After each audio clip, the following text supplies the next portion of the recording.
Hi friends, and welcome to Mrs. R's Art Room. I can't believe it, but fall is almost here. So I thought today it would be fun to do a project that had to do with the fall.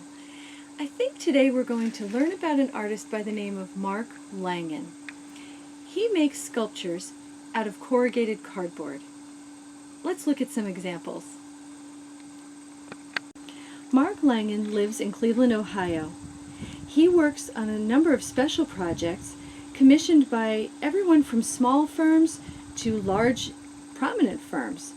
He'll often recreate their logos, or he'll just make beautiful pieces of art to hang in their boardroom or in their lobbies.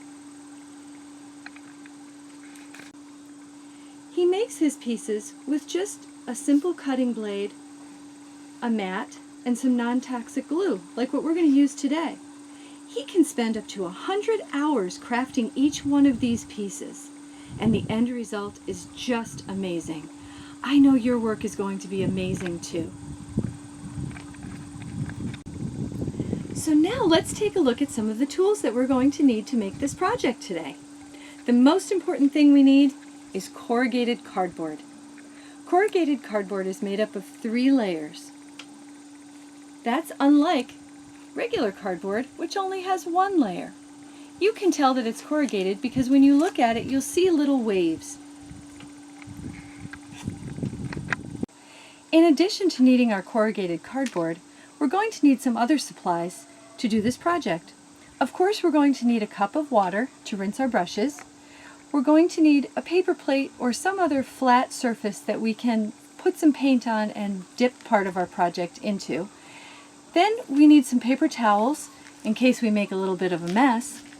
We need some glue. You'll see I have tacky glue here, but you can use Elmer's. Both will work fine on the corrugated cardboard. You also need a marker, some varied sizes of paintbrushes, a pencil, some scissors, and of course paint. I'll be using acrylic paint in my demonstration, but you can use tempera if that's all that you have. Either will work wonderfully.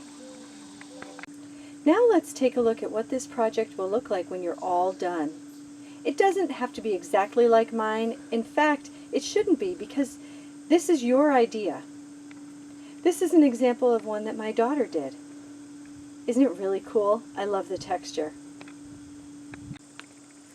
So the way we're going to start this project is that we're going to start tearing our cardboard. Yep, you heard me. We're going to tear our cardboard.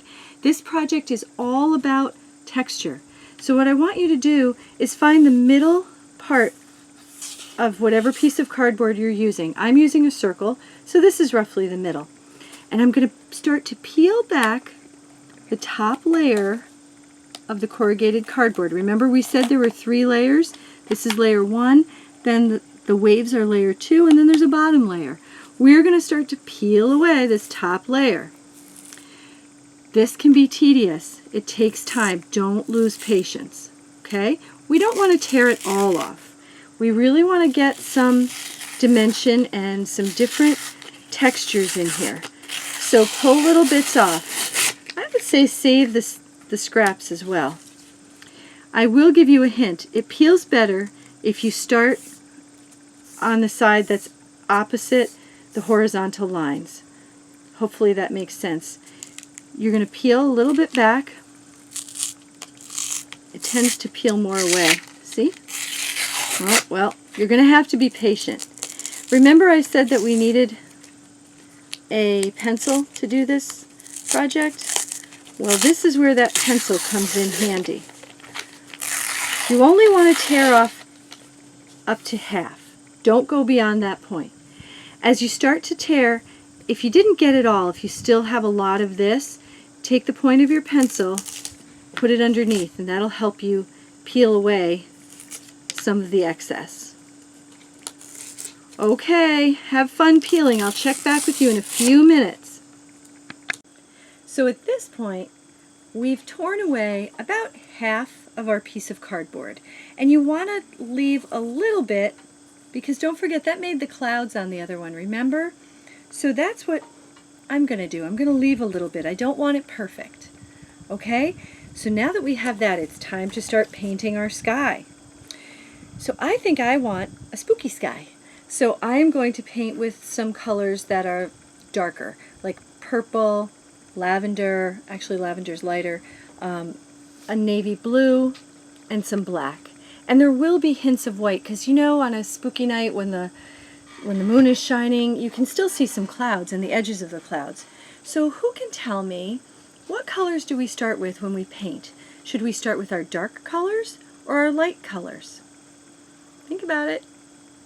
We always start with our light colors because it's easier to go over something with a dark color than it is to paint light colors over dark colors. Hopefully that makes sense. So I'm going to start by making my cloud edges, and I'm using a brush that is rounded, and it's sort of a stiff bristle brush, and that's just going to give me a nice edge to my clouds. So I dip just a little bit, and then I start making my cloud edges. And you notice I'm following the edge of the tear, just because it's a natural place to start. And it'll really give us the feel that we have some clouds in the sky. Here we go. See that? So now I need to rinse my brush really well. And I always keep paper towels next to me to make sure that all the paint is off once I've rinsed it. It's always good to check because you don't want to mix your colors. Now, what is my next lightest color? That would be the lavender. So I'm going to dip my brush just gently. Notice I don't give the brush a bath. It's just kind of dipping its toes in the paint. That's what we want. You don't want to saturate the brush. And now I'm going to start adding my next color. Here we go. So we'll give this a little bit of a lavender edge.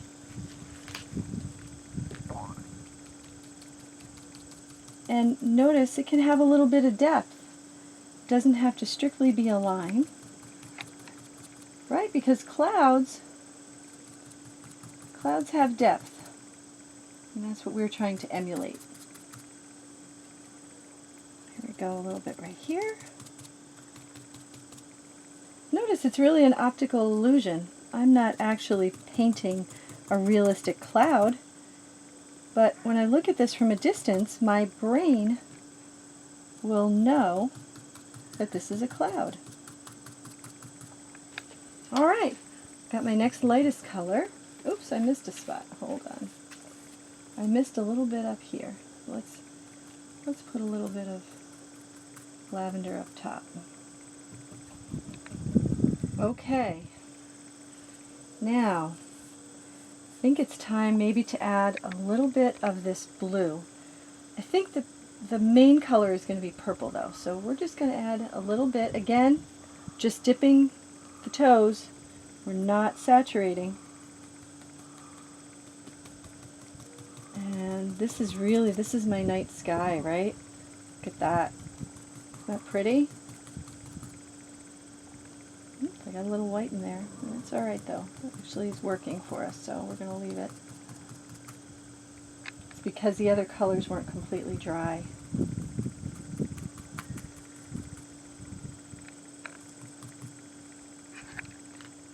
Okay. All right, I'm going to continue with my other two colors, and I'll check back with you in just a few minutes. All right, so now we have our night sky. Next, what we want to do is paint the foreground. The foreground is what is closest to you, the viewer. We already painted the background. That's what's furthest away. So now, since it's nighttime, instead of using a really bright color for grass, I'm going to use more of a darker green, kind of a moss green. And you don't need a ton of paint to do these. So, you know, sometimes less is more. So what we're going to do, for the top part, I used this blunt-edged brush. For this part, I'm going to use just sort of a flat edge, but you'll notice it's not round. It's a straighter brush, because I'm going to paint in strokes to cover this. I want to cover a large amount of area, so that's what I'm going to do. I'm just going to paint this whole bottom section a solid color green for right now. Okay, see that? This is going to be our foreground. This is where our pumpkin patch is going to go. You can use any colors that you would like. You can use a bright green, you can use brown, whatever you like. You can't be wrong in art, because it's just however your imagination, it's wherever your imagination takes you. Alright, the whole bottom is painted green, and now what I want to do is I want to show that there's some grass here. So I'm taking a much smaller brush, and this is actually, it's sort of a stiff brush. Just use whatever you have if you decide to do this. I'm sure it will be fine. I'm putting actually a good amount of paint in one spot here, and then what I'm going to do is I'm going to hold my paintbrush at a 90-degree angle or vertical, and I'm just going to flick a little bit to try to get some little sprigs of grass. Just kind of gives the viewer the idea that we're standing maybe in a field, or in this case our pumpkin patch. See how that works? You can try, I have an even smaller brush tip here if you want to get real detailed, and actually just put small wisps in. Okay, again, we're just giving the idea that this is grass. Doesn't have to be perfect. Just a little bit here and there. See that?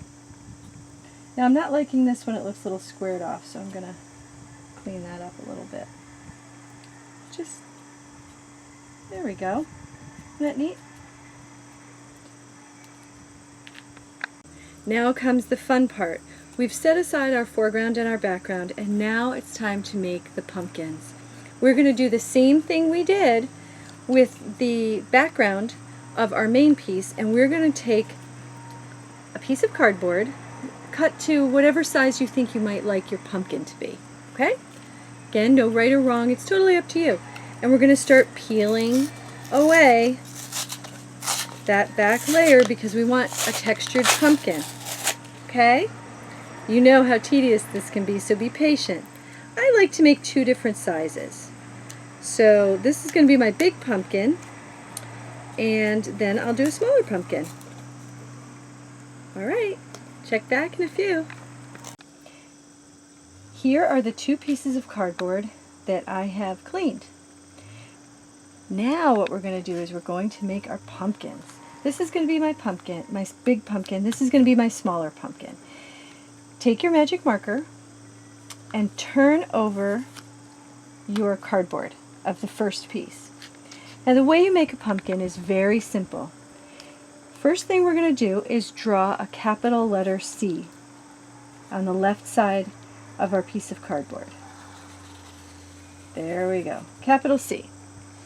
Now to make the other side, what do you think we're going to do? That's right, we're going to make a backwards letter C. See that? Pretty cool, huh? We're going to do the same thing on our other piece. I think I'm going to make a tall pumpkin. So I'm going to have a tall and skinny letter C and another tall and skinny letter C. Okay, once I've done that, I'm going to take my scissors and I'm going to cut that shape out.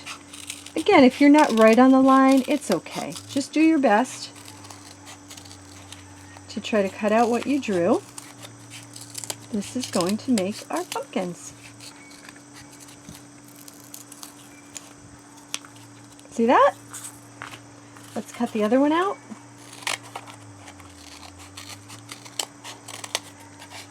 When you get into these tight turns, make sure you're using the innermost part of your scissors. You don't want to cut things with the tips of the scissors. You don't have as much control. So cut with the inside of your scissors.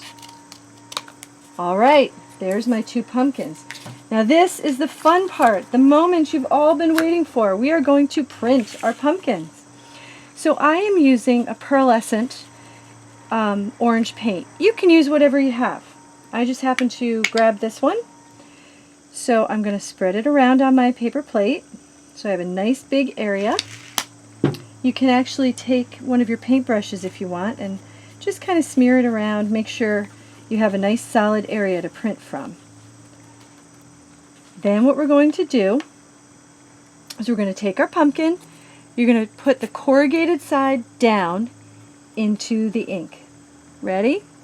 You're just going to gently put it in there. Don't smush it, because then it'll go inside all of these little gutters and it'll fill up. You really want to just get it on the edges so that you can see that texture. Here we go. You're going to get messy too. Don't worry about it. It's just paint.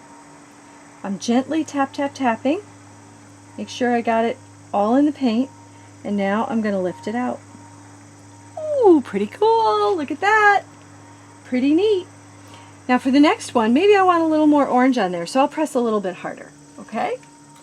Let's see. I wouldn't recommend putting it back in. You're liable to just make a smeared mess. Okay, here goes the second try. Push this one a little bit harder. Let's see how we did. Yeah, there's our pumpkin. Look at that.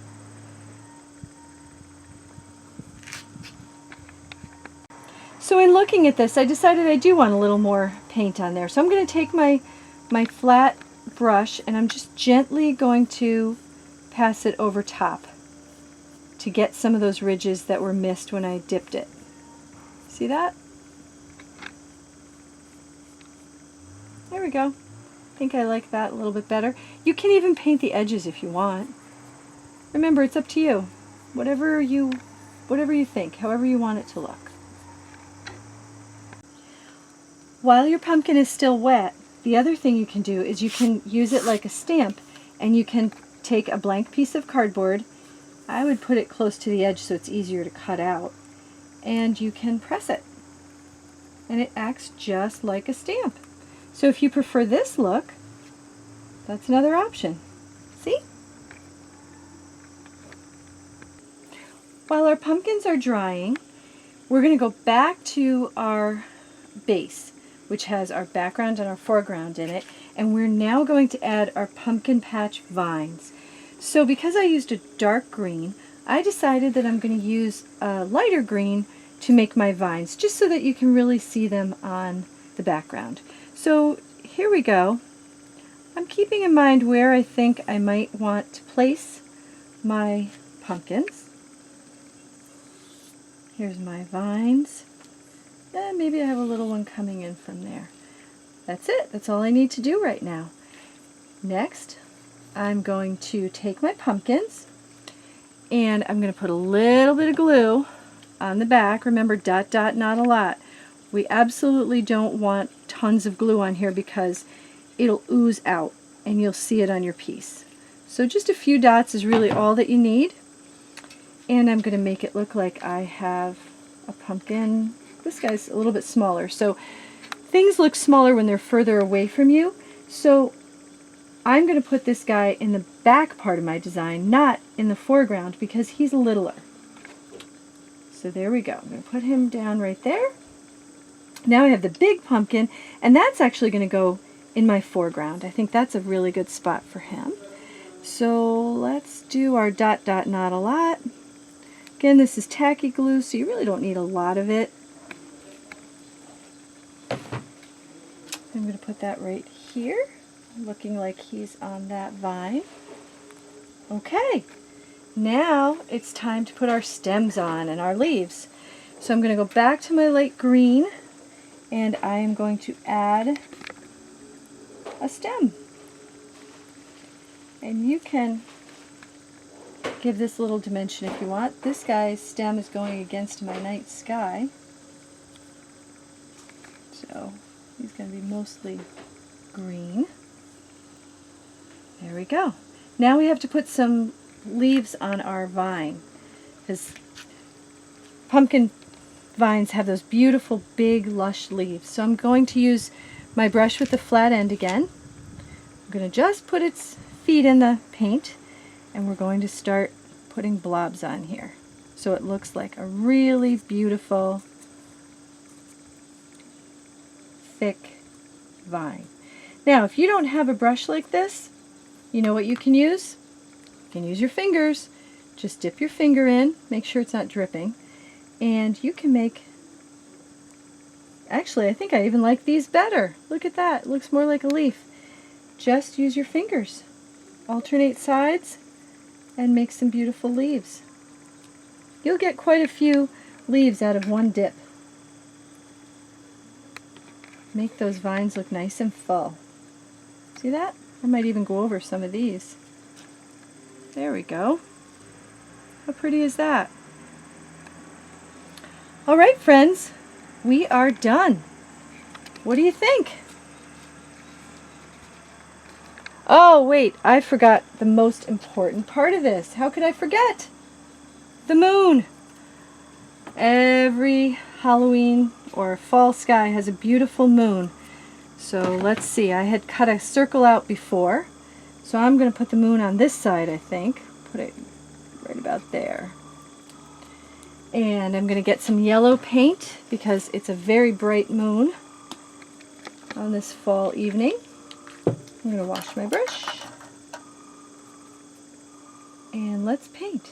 Now we don't have to paint the whole moon, do we? We've got this beautiful texture going. We just want to give an indication of color. So see that? Just going to paint a little bit. Wonderful. And there's our moon. Let's look. What do you think? So here we are. We completed this wonderful fall project. I know yours is going to be beautiful. Thank you for joining us again on Mrs. R's Art Room. I hope to see you again next time. Have a great fall.